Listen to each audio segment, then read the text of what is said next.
So you could see where governance is needed.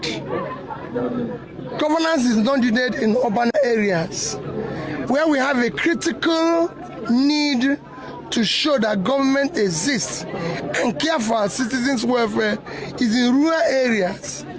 Peter Obi has called for greater government attention to Nigeria's rural communities, saying that true governance should be measured by how well leaders serve the people who are often overlooked. Speaking today at Works Wazobia in Abuja, the former presidential candidate said that while cities continue to receive development, many rural communities still lack access to quality education, primary health care, good roads, clean water, and other essential services. According to him, these are the places where government should prove that it truly exists and cares for its citizens. Obi stressed that the greatest needs are found in rural areas and urged leaders to prioritize investments that improve the lives of people living outside major urban centers. He also encouraged Nigerians to participate actively in the electoral process, emphasizing that lasting change depends on citizens choosing leaders who are committed to delivering effective governance. His message was straightforward: real leadership is demonstrated by improving the lives of those who need it most, especially in Nigeria's rural communities. We are coming from Apo Mechanic, where a large number of Nigerian citizens were waiting for you, but you decided it's important to come to Works Wazobia, a settlement that is not really known by most Abuja citizens. Why so, sir? Well, you could see this place. Yes, so you could see where governance is needed. Governance is not needed in urban areas, where we have a critical need to show that government exists and care for our citizens' welfare is in rural areas. Because in rural areas like this place, you wouldn't even believe that this place is part of Abuja. This is the place you need education. This is the place you need primary health care and everything. And I'm here to observe it myself and encourage the citizens on the reason why they should participate in the electoral process by ensuring that those who are elected are people who have the competence and the capacity to be able to provide all those things. So when you see me say, I'm going to make sure that we are going to have a primary health care in our 800 and something watts, you know, I'm going in and seeing them. So we should be able to have 10,000 functional primary health care, which will cover all the wards in Nigeria within a period of time, so that a pregnant mother will not be able to be careful. A child will not be able to be careful. With that, we'll be tackling maternal health issue where we have a problem today, tackling infant mortality issue where we have a problem today. That's why I'm here. Minister of Works, David Umahi, has strongly responded to recent criticism from former presidential candidate Peter Obi over the condition of a major expressway, escalating an ongoing public exchange on governance and infrastructure. Speaking on the matter, Umahi questioned Obi's remarks, asking, when did governance reduce to comedy? He argued that assessing government performance requires a factual understanding of ongoing infrastructure projects rather than what he described as politically driven commentary. The minister defended the federal government's road development efforts, saying several highway projects across the country are either under construction, rehabilitation, or nearing completion. According to him, many of these projects involve complex engineering work that cannot be completed overnight, and temporary road conditions should not be used as the sole measure of the administration's performance. Umahi's response comes just days after Peter Obi expressed concern over the condition of the expressway, describing it as an example of the challenges facing Nigeria's infrastructure. Obi had argued that the quality of public roads directly affects economic growth, transportation, and the daily lives of millions of Nigerians, while calling for greater accountability in the delivery of public projects. The exchange has generated widespread reactions, with supporters of both leaders debating the pace of infrastructure development, government priorities, and the broader issue of accountability in public office. As discussions continue, The differing positions of the two leaders have once again brought national attention to the state of Nigeria's road network and the expectations citizens have for effective governance and infrastructure delivery. But the bad news is that if you go through that road now, you will see a couple of failures on the road. And so the reinforced concrete technology of President Bola Ahmed Tinubu is quite innovative.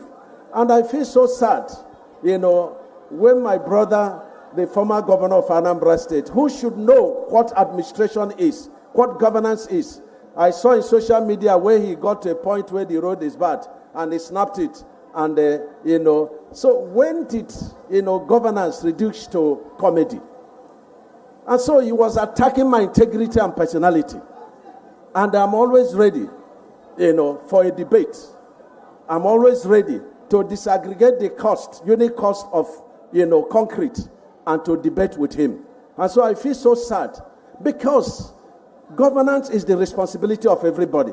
The president is not here today, but I have to be the president by performing the job that the president has assigned to me. So governance is the job of everybody. Look at our infrastructure being destroyed. Look at vehicles parking on our roads. Must the president go there and stand there? So we take responsibility. If anything goes wrong in Ministry of Works, I take responsibility, not the president. And so I want to commend the president very highly. And I want to thank the fashioner chairman of, ADC, my namesake, His Excellency David Mark. He was bold to say, President Bola Ahmed Tinubu has done very well in infrastructure. He was bold to say that. But my brother, Governor Wike, has replied him because he damaged his sincerity by saying, is it road that we chop? The infrastructure road is the GDP that grows every other GDP. When a road is cut, it's like the person is in prison. Because when you cannot go from one point to the other, then you are in prison. But look at what the president is doing. When one distance to the other, when Nasarawa is very close to Ebonyi, when Ebonyi is very close to Cross River, when Cross River is close to Sokoto, then that is the GDP that we are looking at. A Ghanaian man and self-proclaimed prophet, Evans Ibo Noah Kishon, has drawn renewed public attention after claiming that the recent devastating floods in Accra are the fulfillment of a prophecy he made earlier. Known by many as Ibo Noah, Ishon said he had previously warned of widespread flooding and urged people to prepare for what he described as a coming disaster. His earlier messages went viral after he called on his followers to build arks and get ready for what he claimed would be the end of the world, drawing both widespread criticism and curiosity online. Following the severe flooding that has affected parts of Accra, Ibo Noah has now argued that the events validate his earlier warnings. His claims have reignited debate on social media, with some supporters viewing the floods as evidence of his prophecy, while others have dismissed the connection as coincidental and lacking any verifiable basis. The floods have caused significant disruption across parts of the Ghanaian capital, leaving roads submerged, damaging homes and businesses, and displacing residents. Emergency responders have continued efforts to assist affected communities as authorities assess the extent of the damage. While Ibo Noah maintains that the floods confirm his predictions, there is no independent evidence establishing a link between his prophecy and the natural disaster. The incident has nevertheless sparked fresh discussions about prophetic claims, public perception, and the impact of viral religious messages during times of crisis. Remember Evans Ibo Noah, the self-styled prophet who predicted devastating floods, built arks, and was arrested and remanded for spreading false information. Well, he is back. And he says the Accra floods prove that he was right all along. Let's take a look. When we talk, you don't listen. Because I am not your pastor. I am not your prophet. I am nobody. But God said, Ebo, go and tell the people that it will rain. It is going to flood. I said it. And I was arrested. No problem. No problem. But now, see what is happening. See how people's properties are being destroyed. see the lives. I'm very sad. Is this the rain? Is this the rain, Father? Is this the rain, Father? Father, have mercy. Have mercy. Dr. Matthew, over to you, please. Can somebody quickly open to the book of Genesis? Of course. Genesis. I got book you, of Dr. Genesis, Matthew. chapter 9, Okay. verse 9. Yes. Please, what does it say? Genesis. Genesis. What does he say, Dr. Book of Matthew, please? Okay. No, I'm getting No, I want Genesis. Dr. Matthew Genesis. to quote it. Everyone's okay. Put it from And as for me, Okay. behold, I establish my covenant with you. Yes. And with your descendants after you. Yes. And with every living creature that is with Yes. you. The birds, the cattle, and every beast of the earth with you. Yes. Of all that go out of the ark, every beast of the earth. Yes. Thus I establish my covenant with you. Yes. Never again. Yes. Never again. Yes. Shall all flesh be cut off by the waters Waters of the flood. Never Yes. again shall there be a flood to destroy the earth. In Genesis 9, verse 9. Okay. If you go Oh for my that, goodness. in verse 11, Okay. but we don't have time for verse No. 11, Verse but you 11. can check it.